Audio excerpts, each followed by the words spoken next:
Hello students, welcome back to this channel. अगर इस channel पर नए हो तो इसे सब्सक्राइब कर लेना और बेल आइकन को प्रेस कर लेना ताकि कोई भी वीडियो मैं डालूं तो अपडेट मिस ना हो।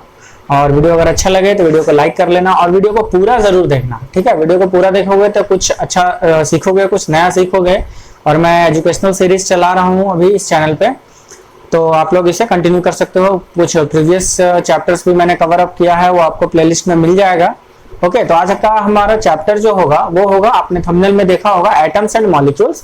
और उसके बाद दो लॉज, एक लॉज ऑफ कांस्टेंट प्रोपोर्शन है और एक लॉ ऑफ कंजर्वेशन ऑफ मास है।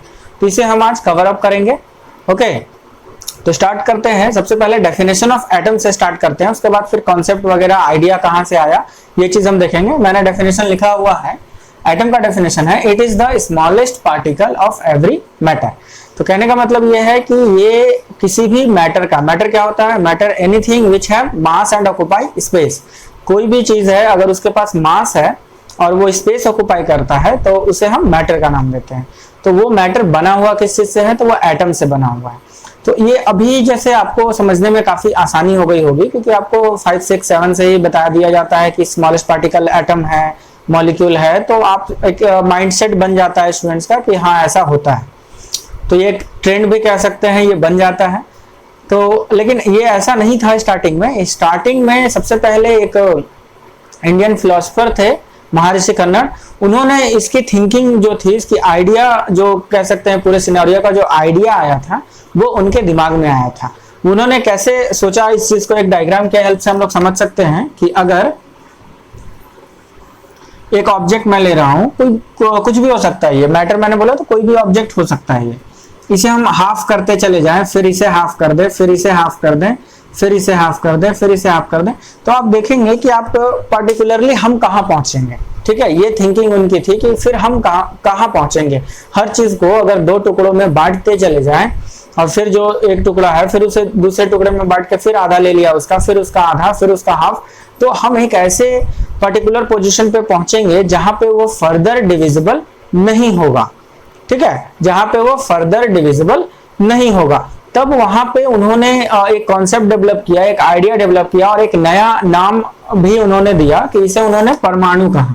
ठीक है, इसे उन्होंने परमाणु कहा। तो आज हम इंग्लिश मीडियम में पढ़ते हैं, इसीलिए इसी परमाणु को हम लोग एटम के नाम से जानते हैं। ठीक है, इसी मीडियम को, इसी चीज को, परमाणु को ही हम लोग एटम के नाम से जानते हैं। Just because of the change in medium. हम लोग हिंदी मीडियम में पढ़ते हैं, इंग्लिश मीडियम में पढ़ते हैं, इसलिए एटम से जानते हैं, नॉट इन हिंदी मीडियम। तो यहीं पे बात खत्म नहीं हुई। इसके बाद फिर एक और फिलोसोफर कहे इंडिया के, वो भी काफी जाने माने हैं, आप लोग जानते होंगे नेम में भी, पाकुडा कात्यायमा जो उनका नाम था। उन्होंने फिर फर्दर कॉन्सेप्ट डेवलप किया। जैसे ये एक आइडियाज जो होता है ना, कोई नई चीज की इन्वेंशन, नई चीज की डिस्कवरी, वो कोई जरूरी नहीं है कि कोई एक आदमी स्टार्ट करे तो वो उसे डिस्कवर कर ही ले। हो सकता है कोई थिंकिंग, किसी ए ने मान लो कोई थिंकिंग स्टार्ट की, कोई प्रोजेक्ट स्टार्ट किया और बीच में फिर किसी कारणवश इधर वो डेथ हो गई उसकी, या फिर वो उसने रोक दिया किसी कारण से। फिर किसी दूसरे को उसमें इंटरेस्ट जगा तो फिर उन्होंने उसकी थीसिस, थ्योरी ली, पढ़ी और फिर उसे आगे बनाया। तो इसी तरीके से एक और थे जो पाकुडा कात्यायमा, उन्होंने कहा कि जो एटम है, जो महर्षि कन्नड़ ने बताया है वो बिल्कुल सही बताया है, लेकिन उसमें एक और बात ऐड कर देनी चाहिए। वो बात बस ये है कि एटम जो है, यानी परमाणु जो है, वो अकेले एग्जिस्ट नहीं कर सकता है, इंडिविजुअली एग्जिस्ट नहीं करता है। ठीक है, तो वो कंबाइंड स्टेट में एग्जिस्ट करता है। तो कैसे एग्जिस्ट करता है? कंबाइंड स्टेट में एग्जिस्ट करता है। वो कंबाइंड स्टेट में एग्जिस्ट करता है तो उसे उन्होंने अणु का नाम दिया। ठीक है, और यही आज के डेट में मॉलिक्यूल्स बना। और एटम जो है, ठीक है, और एटम जो है, ये एटम एक नाम जो आया एटम का, वो उसका मतलब ही होता है इंडिविजिबल। तो ऐसा नहीं है कि एटम जो है वो इंडिविजिबल है, बिकॉज एटम को भी फर्दर डिवाइड किया जा सकता है। आप लोग अभी खुद ही जानते होंगे कि एटम्स को सब एटॉमिक पार्टिकल्स भी होते हैं एटम्स में, जैसे कि इलेक्ट्रॉन्स हो गए, प्रोटॉन्स हो गए, न्यूट्रॉन्स हो गए, पॉजिट्रॉन्स हो गए, और भी हैं, लेकिन मैं सिर्फ 4 बताता हूँ बिकॉज अभी के स्टेज में आप बस 4 जान लो, that is enough to you. Okay, तो ये जो था एटम का मतलब, वो मैंने समझाया। अभी सिर्फ हम लोग एटम को जाने हैं, कि इंट्रोडक्शन को जाने हैं। ठीक है, और एटम जो है वो काफी स्मॉल होता है, और इतना स्मॉल होता है कि काफी हाई पावर माइक्रोस्कोप जो है, सिंपल माइक्रोस्कोप तो छोड़ दो, कंपाउंड माइक्रोस्कोप से भी एटम नहीं दिखेगा।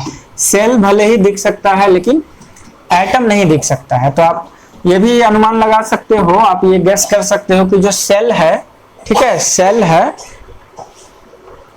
वो सेल जो बना हुआ है वो भी एक तरीके का मैटर है, ठीक है, और जो मैटर है अगर वो भी एटम से ही मिलके बना हुआ होगा। ओके, यानी सेल के अंदर भी एटम है। ये नहीं सोचेंगे कि जो ऑर्गेनिक मैटर है, जो ऑर्गेनिक चीजें हैं वो सेल से वो बस सेल से मिलके बना, बिकॉज सेल में भी बहुत सारे प्रोटीन्स हैं, न्यूक्लिक एसिड्स हैं, तो ये सब क्या है, एटम से मिलके बना हुआ एक सब्सटेंस है, एक लिविंग सब्सटेंस कह सकते हैं, ठीक है, लिविंग मैटर है। लेकिन ऐसा नहीं है कि लिविंग जो है वो एटम से नहीं बना है। तो ये कॉन्सेप्ट को अपना क्लियर रखें। तो एटम्स जान लिया हमने, मॉलिक्यूल्स जान लिया, और ये भी जाने कि मॉलिक्यूल्स जो है वो एटम्स के गुच्छे को, group of atoms forms molecules. Okay, molecules का भी डेफिनेशन दे देता हूं। मॉलिक्यूल्स को हम लोग बोलेंगे when atoms of same element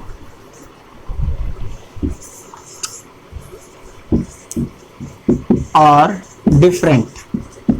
कोई जरूरी नहीं है कि सेम ही रहे, सेम एलिमेंट और different element combines chemically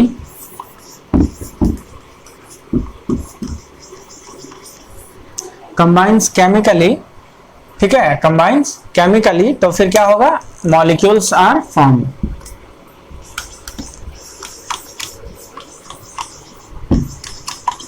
molecules are form. Okay, तो अभी मैं इस डेफिनेशन को और आगे रीड कर रहा हूं, ठीक है, एक बार रीड कर दे रहा हूं।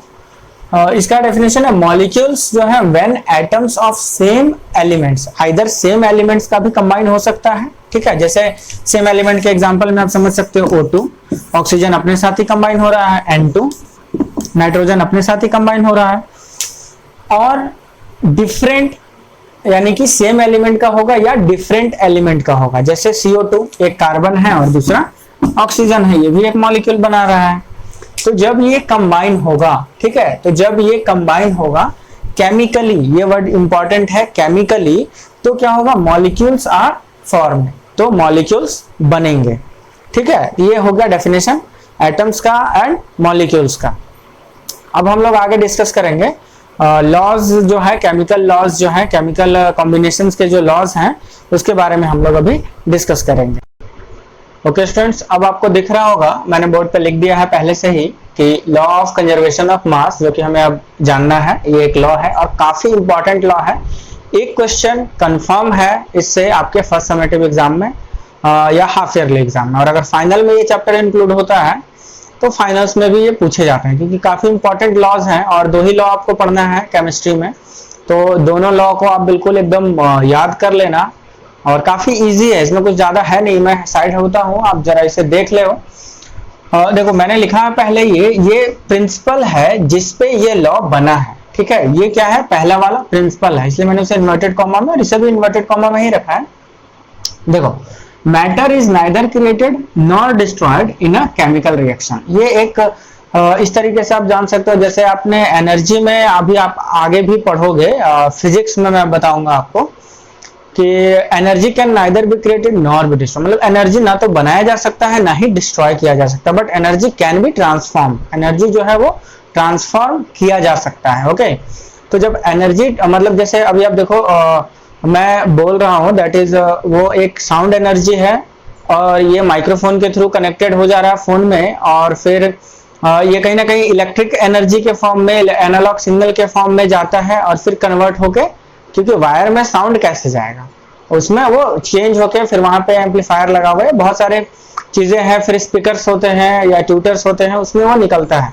या एकदम सिंपलेस्ट एग्जांपल आप देखोगे, लाइट जो इलेक्ट्रिकल एनर्जी को लाइट एनर्जी में कन्वर्ट करता है, बल्ब, सॉरी लाइट नहीं बल्ब, ठीक है, या फैन भी है, इलेक्ट्रिकल एनर्जी को कन्वर्ट कर रहा है किसमें, मैकेनिकल एनर्जी वहां पे। अब आप कहोगे मैकेनिकल एनर्जी क्या है, तो इसके लिए आपको थोड़ा सा वेट करना पड़ेगा, क्योंकि sum of potential energy as well as kinetic energy is known as mechanical energy. आप कहोगे पोटेंशियल एनर्जी क्या है और काइनेटिक एनर्जी क्या है, तो ये हम लोग लेटर ऑन फिजिक्स वाले चैप्टर में डिस्कस करेंगे। अच्छा, मैंने फिजिक्स का वीडियो डाला है प्लेलिस्ट में, आप चाहें तो देख सकते हैं।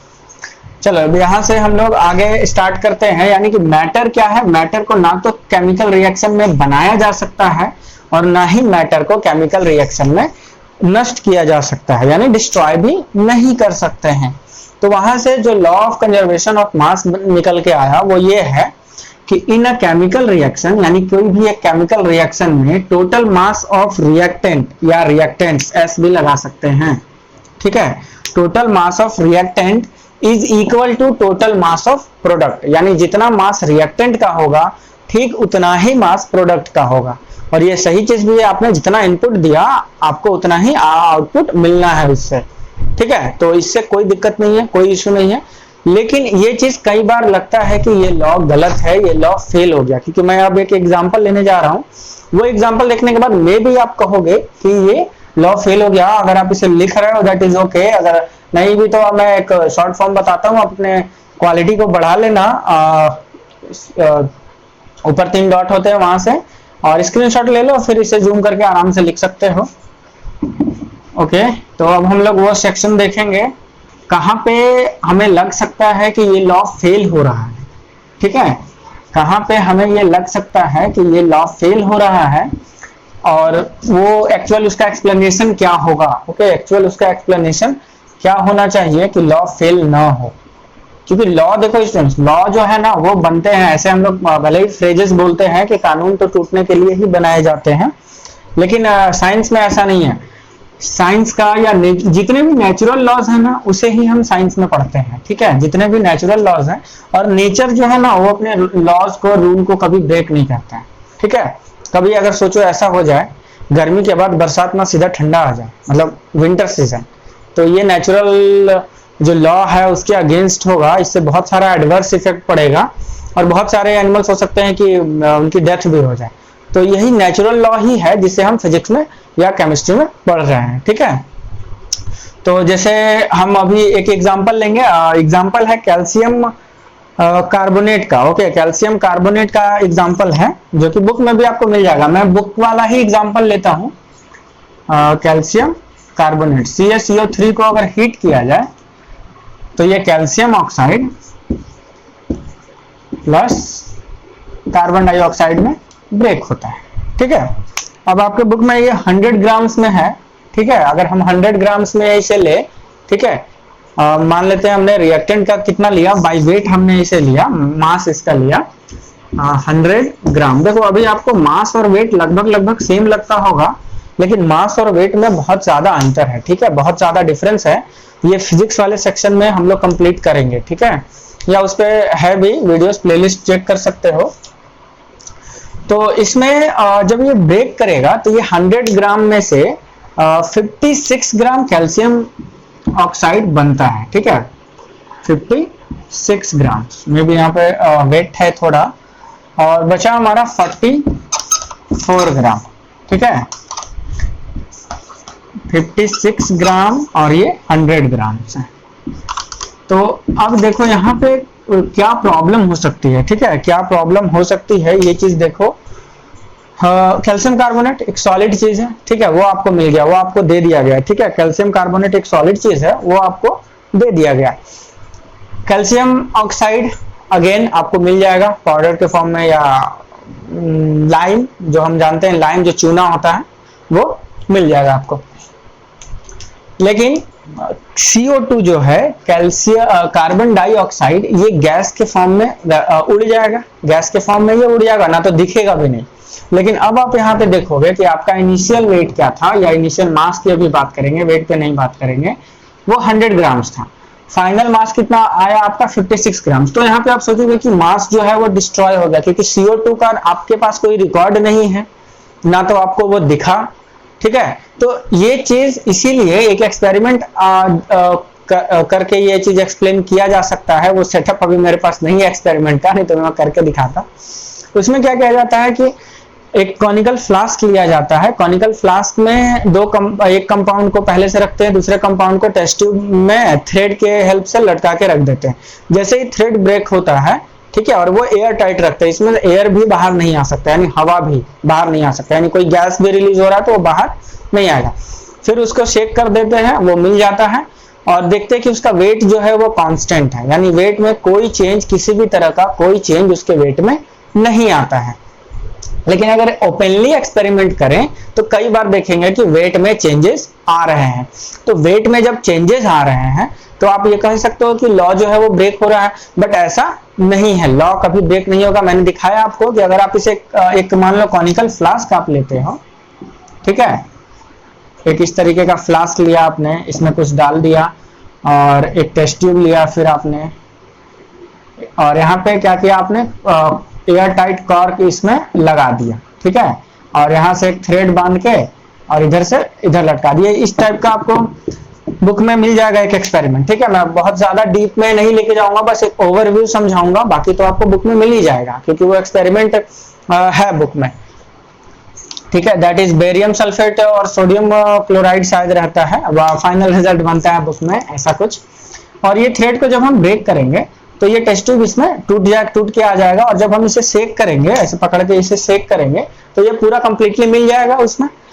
और अब देखो यहाँ पे जब ये एयर टाइट है इस वाले कॉर्क के हेल्प से, तो इसमें से एयर भी बाहर नहीं निकल पाएगा, यानी कि अगर कोई गैस भी रिलीज होगा तो वो बाहर नहीं निकल पाएगा। तो इनिशियल वेट हमारा जो था और फाइनल वेट हमारा जो था पूरे apparatus के साथ, यानी इंक्लूडिंग कॉनिकल फ्लास्क और टेस्ट ट्यूब और थ्रेड और कॉर्क, जो भी चीज हमने यूज किया था वो सारे चीज को हम इंक्लूडेड रखेंगे, क्योंकि उसमें से कुछ भी चीज हम हटा नहीं रहे हैं। तो फिर इनिशियल मास और फाइनल मास हमारा एकदम बराबर ही आता है, कितने भी बार एक्सपेरिमेंट किया जाए। लेकिन अगर आप देखो ओपनली करोगे तो लगेगा कि ऐसा कि लॉ ब्रेक हो रहा है, बट लॉ कभी भी ब्रेक नहीं होता है, ठीक है। अब इसी चीज को मैं कॉनिकल फ्लास्क में लेके अगर गर्म करूं, ठीक है, अगर कॉनिकल फ्लास्क में लेके गर्म करूं या कोई एयर टाइट कंटेनर में लेके गर्म करूं, तो ये कार्बन डाइऑक्साइड जो है ना वही ये रिलीज नहीं होगा, ठीक, सॉरी रिलीज होगा लेकिन escape नहीं करेगा, ठीक है, रिलीज होगा लेकिन escape नहीं करेगा, यानी बाहर नहीं निकल पाए। तो जब बाहर नहीं निकल पाएगा तो इसी में रहेगा, और इसी में रहेगा तो फिर 44 ग्राम जो हमारा मास डिफिसिट था, डिफिसिट मतलब कमी जो था आ रहा था, वो ओवरकम हो जाएगा और हम कहेंगे कि लॉ जो है वो सक्सेसफुली वैलिड है। ओके, तो ये था law of conservation of mass. Okay, अब हम लोग बात करेंगे law of constant proportion. Okay, law of constant proportion का कहना है, ठीक है, ये दोनों लॉज हैं। इसका कहना होता है कि a chemical compound always consist of the same elements combined together in the same proportion. Okay, मैंने एग्जांपल में वाटर लिया है, ठीक है। यहाँ पे एक वर्ड छूटा हुआ है, मैं उसे ऐड कर दे रहा हूँ, ये होता है बाई मास। यहाँ इन्वर्टेड कोमा क्लोज करेंगे, ठीक है, यहाँ पे क्लोज नहीं करेंगे, यहाँ पे कुछ भी नहीं है। तो अब देखो लॉ ऑफ कांस्टेंट प्रोपोर्शन का एक्चुअल मीनिंग क्या है, ये एक्चुअली क्या लॉ किस पे बेस्ड है, या ये लॉ क्या कहना चाह रहा है। तो लॉ का कहना है कि कोई भी केमिकल कंपाउंड आप ले लें, H2O मैंने लिया है, ठीक है, ये सबसे कॉमन है, सबसे सिंपल है, और मैं शुरू से कहता हूं हम लोग स्टार्ट करते हैं या समझते हैं सिंप्लिसिटी के साथ, फिर डील करते हैं कॉम्प्लेक्सिटी के साथ, ठीक है। A chemical compound always consists of a same elements combined together in the same proportion by mass। मतलब अगर आप वाटर का एग्जांपल ले रहे हो तो वो एक केमिकल कंपाउंड है और ये हमेशा सेम एलिमेंट्स से ही मिलके बनेगा। ऐसा नहीं है कि एक बार वाटर ऑक्सीजन और हाइड्रोजन के मिलने से बना तो एक बार आप कैल्शियम और क्लोरीन को मिला के वाटर बना लोगे, ऐसा कभी नहीं होगा। यानी कोई एक पर्टिकुलर केमिकल कंपाउंड है तो वो हमेशा सेम एलिमेंट से मिलके ही बनेगा। आई थिंक ये चीज क्लियर है। इसके बाद ये कंबाइंड होते हैं आपस में और इनका प्रोपोर्शन भी सेम होता है, always in the same proportion. यानी कि एक बार मान लो कि 2 हाइड्रोजन के साथ 1 ऑक्सीजन लगा तो फिर ऐसा नहीं होगा कि अब की बार ना हाइड्रोजन बोला कि नहीं पिछली बार मैं 2 था, तू 1 था, तो इस बार तू ऑक्सीजन 2 आ जा और हाइड्रोजन 1, जैसे HO2, जो कि बिल्कुल गलत है, नहीं बनेगा। ठीक है, तो इसी चीज पे हम लोग आगे और डिटेल डिस्कशन करेंगे और इस चीज को समझेंगे। ठीक है, तो अब चलो मैं डेफिनेशन अगर आप लोगों ने लिख लिया है तो मैं इसे अब इरेज करता हूं। ओके, इसे अब हम लोग इरेज करते हैं। हमारे पास नीचे स्पेस है, इतने में काम हमारा चल जाएगा, यहां तक है ना। ओके, काम चल जाएगा।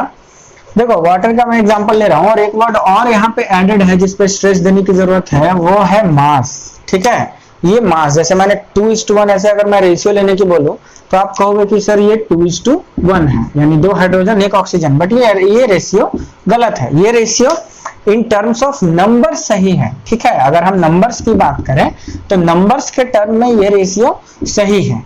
ओके, तो अब एक्चुअल मीनिंग बाय मास का क्या है, इस चीज को हम लोग देख लेते हैं और फिर आज का क्लास हम लोग यहाँ पे खत्म करेंगे और नेक्स्ट क्लास जो होगा वो फिर नेक्स्ट टॉपिक पे होगा। ओके, चलो वाटर में देखते हैं मास। तो वाटर में पहले है क्या, ये चीज हम लोग देख लेते हैं। H2 और O है, ठीक है, जिसमें हाइड्रोजन का एटॉमिक मास 1 होता है। ठीक है, और ऑक्सीजन का एटॉमिक नंबर 8 होता है और इसका एटॉमिक मास जो है वो कितना होगा, 16 होगा। ठीक है, ये 16 होगा। ओके, अब देखो यहाँ पे कितना हाइड्रोजन है और कितना ऑक्सीजन है, फॉर्मूले में देखो। फॉर्मूले में आपको मिलेगा कि हाइड्रोजन यहाँ पे 2 है। ओके, तो हाइड्रोजन 2 है तो हाइड्रोजन का मास कितना हो गया, 2 यूनिट। 2 हाइड्रोजन, एक हाइड्रोजन का मास है 1 यूनिट, तो 2 हाइड्रोजन का मास 2 यूनिट। और ऑक्सीजन का मास कितना है, 16। अब आपको इन दोनों का प्रोपोर्शन निकालना है, दैट मीन्स दोनों का रेशियो निकालना है। मैं साइड हो रहा हूं, आप क्लियरली देख सकते हो। तो अब मैं यहाँ पे रेशियो कैलकुलेट करूंगा। ठीक है, यहाँ पे रेशियो मैं कैलकुलेट कर दूंगा, इसीलिए स्पेस मैंने बचा के रखा था। तो हाइड्रोजन बाई ऑक्सीजन करने के लिए आप कुछ नहीं करना है, आपको 2/16 कर दो और इसे कैंसिल कर दो, 1/8। तो आप बुक में देखोगे कि हाइड्रोजन इज टू ऑक्सीजन का रेशियो देता है 1:8 और बाई मास ब्रैकेट में लिखना मत भूलना, नहीं तो ये मार्क्स काट सकते हैं टीचर आपके। ठीक है, ये चीज दिख रहा होगा। हाइड्रोजन बाई ऑक्सीजन मैंने लिखा, फिर 2/16। 2/16 क्यों, क्योंकि 2 हाइड्रोजन है, एक हाइड्रोजन का मास 1 होता है, तो 2 हाइड्रोजन का मास 2 हो गया यूनिट में। ठीक है, ग्राम और केजी वगैरह में नहीं, मैं यूनिट में बात कर रहा हूं। ठीक है, उसके बाद ऑक्सीजन जो है वो ऑक्सीजन का एटॉमिक नंबर 8 है और मास नंबर उसका जो है वो 16 है, तो 16 यूनिट है। और बस हमें सिंपली रेशियो लेना है, जब आप क्लास 8 में पढ़ चुके हो। बस H/O is equal to 2/16, cancel out करेंगे 1:8 मिलेगा। तो ये कहता है लॉ ऑफ कांस्टेंट प्रोपोर्शन। अब लॉ ऑफ कांस्टेंट प्रोपोर्शन पे न्यूमेरिकल्स भी आते हैं और law of conservation of mass पे भी आते हैं। कैसे आता है, जैसे दे देगा कि कोई एक पर्टिकुलर कंपाउंड, मान लो एक पर्टिकुलर अमाउंट ऑफ ऑक्सीजन में वो जल रहा है। अगर हम ऑक्सीजन ज्यादा कर दें तो जो हमारा प्रोडक्ट होगा उसके मास पे भी कोई फर्क पड़ेगा क्या। तो यहाँ पे आपको मैं उस टाइप के क्वेश्चंस लेके आऊंगा। ठीक है, पहले हम लोग डाल्टन्स एटॉमिक थ्योरी होगा, मे बी नेक्स्ट टॉपिक वो कर लेंगे। और ये चीज पे फिर आप मुझे बता देना कमेंट सेक्शन में कि आपको अगर उस पे न्यूमेरिकल्स चाहिए या आप खुद से सॉल्व कर पा रहे हो, दैट इज ओके। अगर चाहिए तो फिर मैं उस तरह के क्वेश्चंस लेके आऊंगा और मैं उसे बोर्ड पे ही सॉल्व करूंगा। मैं थोड़ा साइड हटता हूं, आप नोट डाउन कर लो या स्क्रीनशॉट ले सकते हो। और ओके, इसी में एक और टर्म है, वो काफी इंपॉर्टेंट है। ठीक है, वो काफी इंपॉर्टेंट है जानना, लॉ ऑफ कांस्टेंट प्रोपोर्शन का ही लॉ में ये चीज इंक्लूडेड है।